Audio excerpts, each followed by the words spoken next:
আগৰ ভিডিঅ'ত জনাই দিয়া হৈছিল যে CSCৰ VLE INS ৰেজিষ্ট্ৰেশ্যন কেনেকৈ কৰিব লাগে। কৰাৰ পিছত মডুলছখিনি কমপ্লিট কৰিব লাগে। কমপ্লিট হোৱাৰ পিছত চাৰ্টিফিকেট আহি যায়।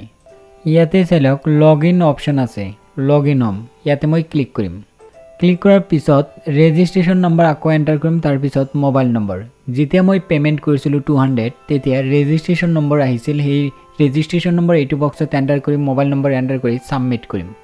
ছাবমিট কৰাৰ পিছত এনেধৰণৰ পেজ আহিব। ইয়াতে চাওক মডুলছ 17টা কমপ্লিট হ'ব। কমপ্লিট হোৱাৰ পিছত ডাউনলোড অপশ্যন আহিব। আমি কমপ্লিট কৰিছোঁ, এতিয়া চাৰ্টিফিকেট ডাউনলোড কৰিব পাৰিম। তাৰপিছত এক্সাম দিব পাৰিম। এক্সামত পাছ হোৱাৰ পিছত তেতিয়া CSCত যিবিলাক ইঞ্চুৰেঞ্চ আছে সেইবিলাক এক্টিভ হৈ যাব। 7 দিন বা 10 দিনৰ ভিতৰতে এক্টিভ হৈ যাব বা কম সময় লাগিব পাৰে। তাৰপিছত CSCৰ ইঞ্চুৰেঞ্চত কাম কৰিব পাৰিম। LICৰ তাৰপিছত বিভিন্ন ধৰণৰ ইঞ্চুৰেঞ্চ আছে, সেইবিলাকত কাম কৰিব পাৰিম। এতিয়া মই যিটো চাৰ্টিফিকেট আছে সেইটো মই দেখাম।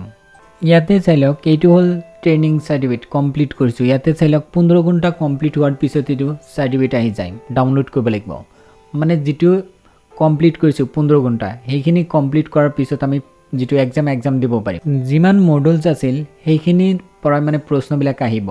ইয়াতে চাই লওক 15 ঘণ্টা কমপ্লিট কৰিছোঁ, ট্ৰেইনিং কমপ্লিট হ'ল, এইটো চাৰ্টিফিকেট দিছে। ইয়াতে উল্লেখ কৰিছে এনেধৰণৰ চাৰ্টিফিকেট আহিব। এইটো প্ৰিণ্ট আউট কৰিব পাৰিম।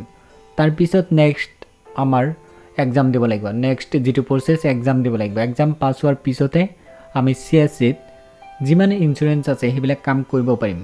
অট'মেটিক এক্টিভ হৈ যাব। 7 দিন বা 10 দিন বা তাৰ কম দিনৰ ভিতৰতে এক্টিভ হৈ যাব। এতিয়া মোৰ নেক্সট প্ৰচেছ এক্সাম। ইয়াতে চাই লওক এক্সাম লিংক আছে। ইয়াতে ক্লিক কৰি এক্সাম দিব লাগিব। মোৰ আকৌ ৰিপিট চাব লাগিব। যিমান মডুলছ আছে সেইখিনি আকৌ ৰিপিট চাই কমপ্লিট কৰি তাৰপিছত মই এক্সাম দিম।